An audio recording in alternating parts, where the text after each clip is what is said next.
അറബി മാന്ത്രികത്തിൻ്റെ ഏറ്റവും പുതിയ എപ്പിസോഡിലേക്ക് എല്ലാവർക്കും ഹൃദയം നിറഞ്ഞ സ്വാഗതം. ഇന്നിവിടെ പരാമർശിക്കുന്ന വിഷയം എന്ന് പറയുന്നത് സംസാര വൈശ്യത്തെക്കുറിച്ചാണ്. ഇതിന് മുൻപുള്ളതായ വീഡിയോകളിലൊക്കെയും പലതരത്തിലുള്ളതായ വശ്യങ്ങളെക്കുറിച്ച് പറഞ്ഞിട്ടുണ്ട്.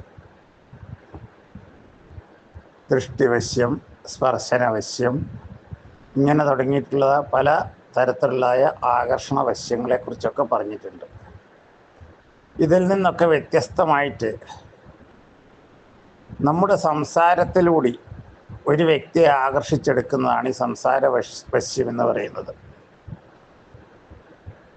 ആകർഷകമായ സംസാരം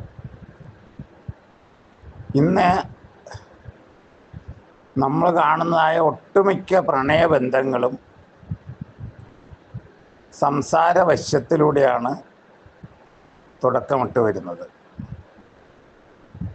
യാദർച്ഛികമായിട്ടോ അല്ലാതെയോ ഒരു വ്യക്തിയെ പരിചയപ്പെടുവാൻ ഇടവരികയും അതിനുശേഷം നേരിട്ടോ ഫോണിലൂടെയോ ആ വ്യക്തിയും സംസാരിക്കുവാൻ അവസരം കിട്ടുകയും ദീർഘനാൾ സംസാരിച്ച് ആ വ്യക്തിയുമായി അടുപ്പത്തിലാവുകയും ചെയ്യുന്നു. പ്രത്യേകിച്ച് ഒരു കർമ്മങ്ങളോ കാര്യങ്ങളോ ഒന്നും ചെയ്യാതെ സംസാരത്തിലൂടെ വളരെയേറെ അടുപ്പത്തിലാകും. അത് ഒടുവിൽ ശാരീരികമായും മാനസികമായും എല്ലാം അടുപ്പത്തിലായിത്തീരുന്നു. അത്രയും വിപുലമാണ് ഈ സംസാരവശ്യം എന്ന് പറയുന്നത്.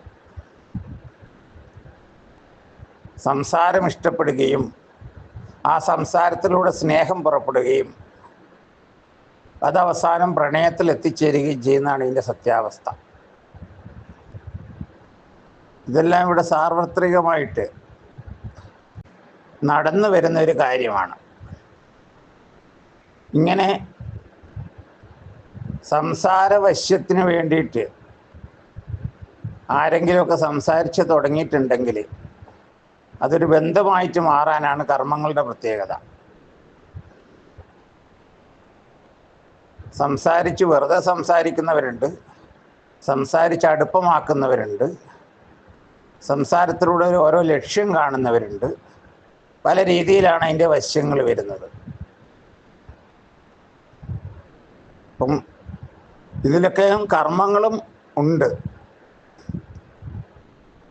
അതായത് ഇതിൻ്റെ അകത്ത് പ്രത്യേക ലക്ഷ്യമുള്ളവർക്കാണ് കർമ്മങ്ങളുടെ പ്രാധാന്യം. ഇത് ആവശ്യമുള്ള ആളുകൾക്ക് എന്നെ നേരിട്ട് വിളിക്കാവുന്നതാണ്. ഞാനിതിൻ്റെ കൂടുതൽ ഡീറ്റെയിൽസ് അവർക്ക് നേരിട്ട് പറഞ്ഞു കൊടുക്കുന്നതായിരിക്കും. എൻ്റെ ഈ വീഡിയോ ഇഷ്ടപ്പെട്ടാൽ അത് മറ്റുള്ളവർക്ക് ഷെയർ ചെയ്യുക, ഒപ്പം സബ്സ്ക്രൈബ് ചെയ്യുകയും ചെയ്യുക. നന്ദി, നമസ്കാരം.